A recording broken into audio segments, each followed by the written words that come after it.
Hey guys, it's Taylor from Obscure Orations here, doing my first book review. Dana's already got the head start on me, doing hers, I think, last week or the week before. This week I'm going to be reviewing nothing splatterpunk related, but it's definitely a geeky niche. I read one of the first comics in Avatar: The Last Airbender, The Promise.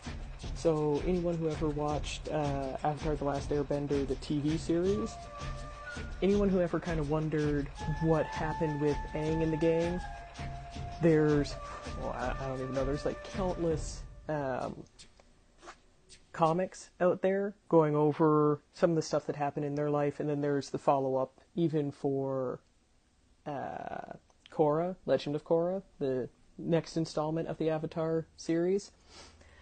So I think this was an awesome little read. It's not super thick, like even for me it only took, I want to say, a couple days, but it was awesome to kind of get to see what happened with them. They're all getting a little bit older. Like you can kind of tell by the artwork. They've aged a little bit, not a super big amount, but they've aged a little bit, so it's kind of nice to see, and it takes place pretty well.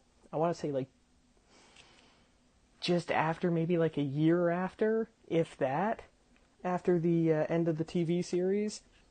So you get to see Zuko being the new Fire Lord. You get to see his kind of mental health struggle with, he really, really, really wants to find out what happened to his mom.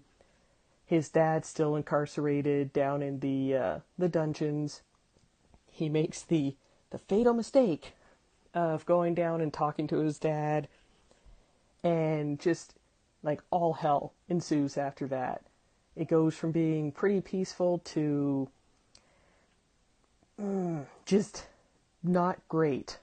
But you get to see some of the old characters come back, like Pipsqueak and a few of the others that were in the Rebel band from the TV series.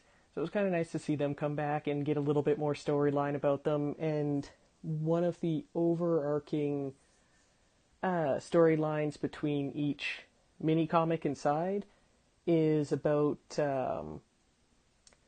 the Fire Nation people who have just lived their lives the entire time on the Earth Nation land.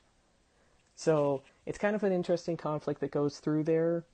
Should they be kicked out of their homes just because they're Fire Nation, but they've lived there for 100 years? Should they be kicked out? Should they get to stay? Should there be more war? So, all in all, really good read. I enjoyed it. It was like seeing the TV show continued. Not as good, obviously, as getting to watch it, not having to read it per se, but I still loved it anyways. It was awesome to see all of them come back to it again, and now I definitely want more of them.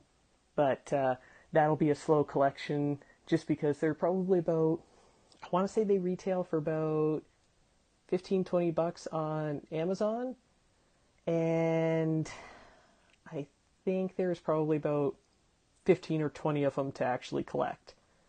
So it's a pretty penny, but I think in the long run, it'll definitely be worth it. Totally worth reading. Loved it. Can't wait to read more.